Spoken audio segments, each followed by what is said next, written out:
verso 4. E vi também tronos, e nestes sentaram-se aqueles aos quais foi dada a autoridade de julgar.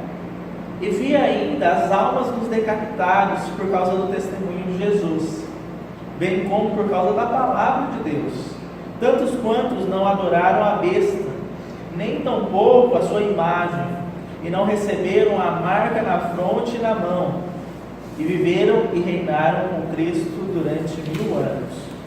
Irmãos, aqui nós temos a figura dos tronos estabelecidos no plural, porque nós temos um trono aqui estabelecido no capítulo 20, no verso 11, que é chamado o grande trono branco.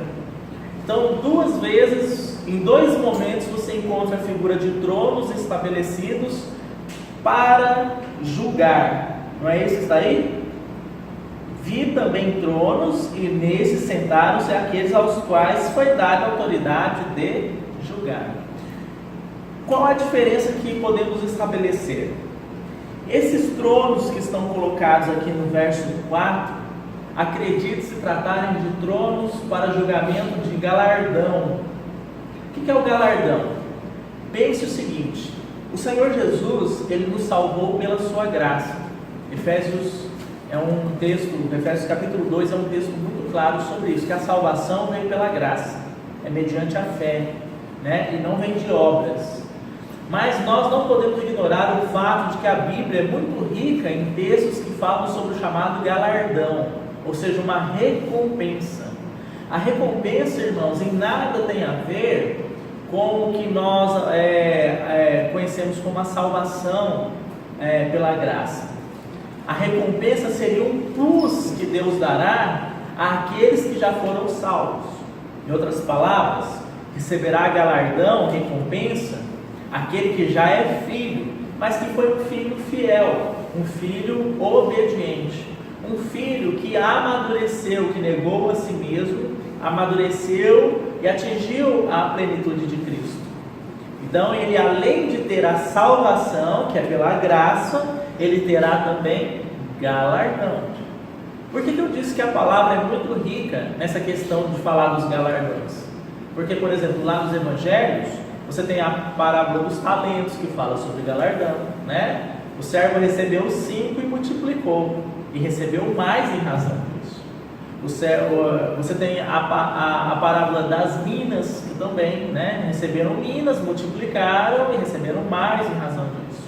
Você tem a passagem das 10 virgens, aquelas virgens prudentes, estavam com suas vasilhas cheias de azeite. Quando o noivo retornou, elas foram recebidas por ele, ao passo que as virgens nécias não foram recebidas por ele.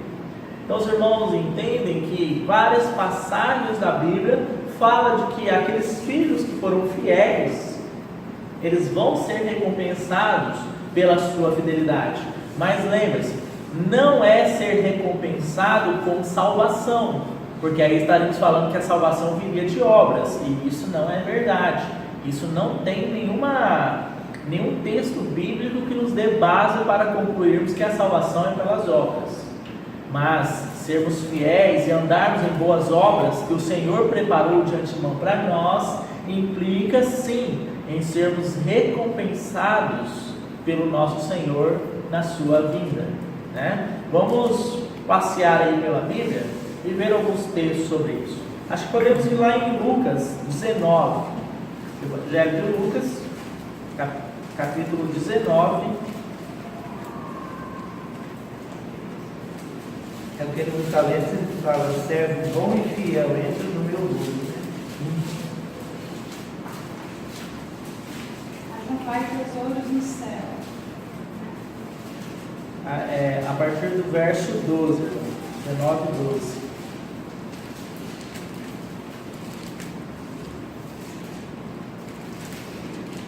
Perdão, é 11, 19 e 11.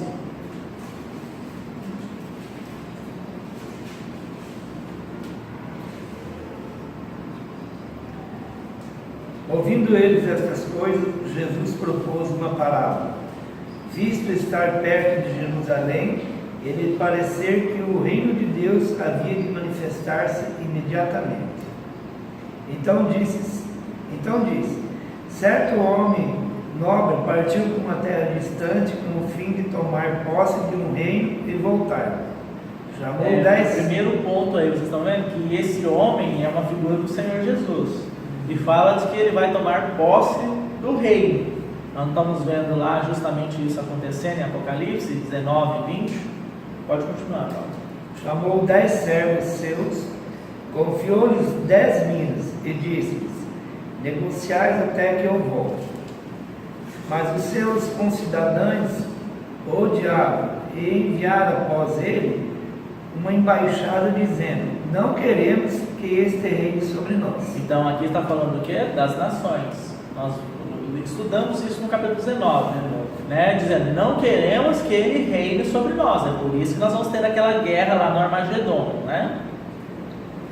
Quando ele voltou, depois de haver tomado posse do reino, mandou chamar os servos a quem dera o dinheiro, a fim de saber que negócio cada um teria conseguido. Então veja que isso aqui são momentos antes da posse. Então os exércitos foram destruídos. Estou colocando aqui dentro do contexto de Apocalipse para os irmãos entenderem, né? Os exércitos foram destruídos, Satanás foi aprisionado. Então o Senhor vai começar a exercer o seu reinado.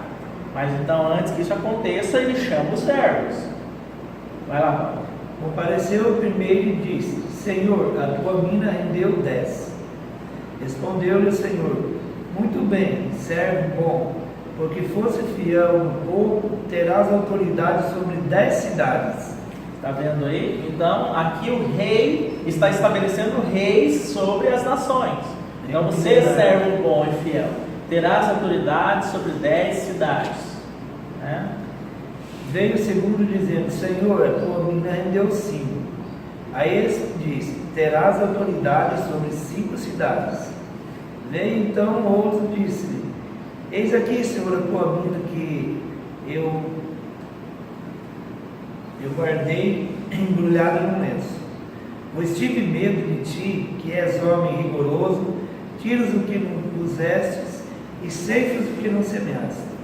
Respondeu: servo mau, por tua própria boca te condenarei.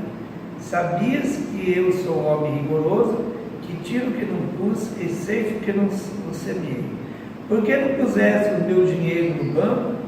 E então na minha vinda o receberia com juros? E disse: ao que assisti? Tirei a mina e dai ao que tenhas 10. Eles responderam: Senhor, ele já tem 10.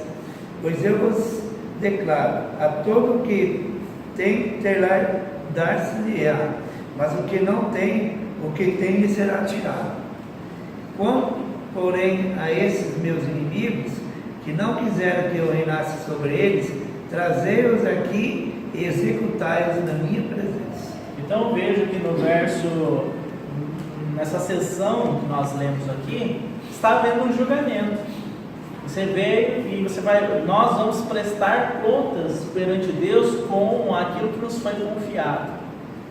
E aí, de acordo com o que nós desenvolvemos, segundo a graça de Deus, não pela nossa própria capacidade, é que nós seremos aprovados ou não para o reino milenar de Cristo. Entende, irmãos? Então aquela primeira figura de tronos estão sendo estabelecidos, acredito, a impressão que eu tenho é para julgamento dos filhos de Deus e para recebimento de galardão. Vamos a alguns textos, irmãos, verem. 1 Coríntios, vamos mais aí, 1 Coríntios capítulo 3. Alguns textos relacionados a esse julgamento, tá? 1 Coríntios capítulo 3, verso 14.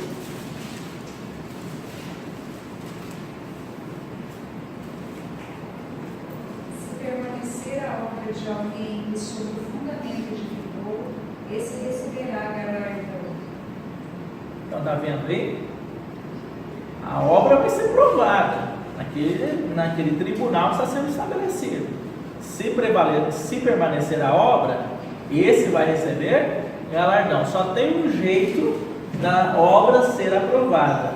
É obra que foi feita com os seguintes materiais: ouro, prata e pedras preciosas. Ouro, natureza e glória de Deus. prata, a redenção operada por Cristo, pedras preciosas, o trabalho transformador do Espírito de Deus. Se você pegar um diamante, uma pedra preciosa, para que ele seja formado, ele é baseado em quê? Tempo, calor e pressão. Essa é a maneira de se formar uma pedra preciosa. Ela fica lá embaixo na terra, sob muita pressão, muito calor, né? E muito tempo. Aí você vai ter um diamante formado. É assim que o Espírito de Deus forma o caráter de Cristo em nós, por meio das tribulações, das pressões do dia a dia, né? Calor fala disso, de tribulação, e tempo. Então, ouro, prata e pedras preciosas, que é o trabalhar do Senhor, né? Transformador do Espírito. Somente com base nesses materiais que as obras vão resistir, que serão aprovadas.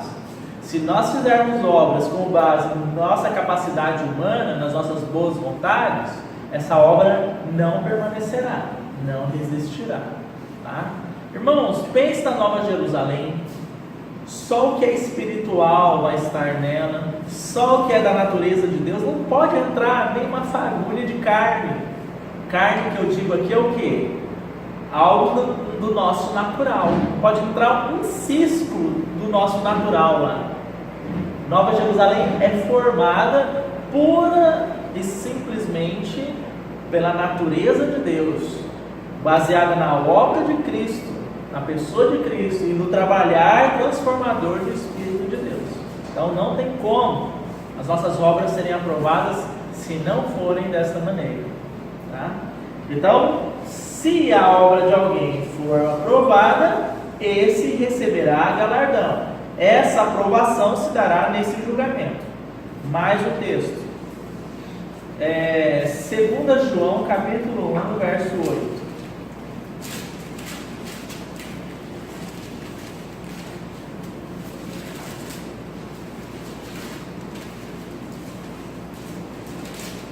João o quê?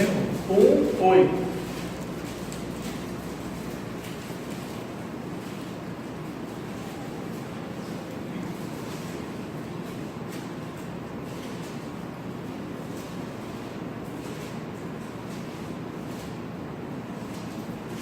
Acautelai-vos. 2 João, capítulo 1, verso 8. Acautelai-vos para não perderdes aquilo que temos realizado com esforço, mas para receberdes completo galardão. Então, um aviso aqui do Espírito por meio de João: tomem cuidado, porque vocês não perdem a salvação. A salvação é dom de Deus, e os dons de Deus são irrevogáveis. Uma vez que você foi regenerado, que você nasceu de novo, você não vai ser um desregenerado ou um desnascido de novo. Você vai ser nascido de novo para sempre. Mas uma coisa você pode perder. Você pode perder o completo galardão, a recompensa para os filhos maduros.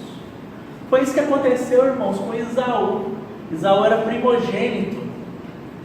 E ele era tão filho quanto Jacó. Os dois eram filhos, Esaú e Jacó, filhos de Isaac.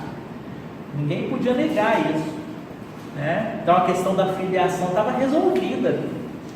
Só que Esaú, como sendo primogênito, ele tinha algo a mais que Jacó não tinha, que era o quê?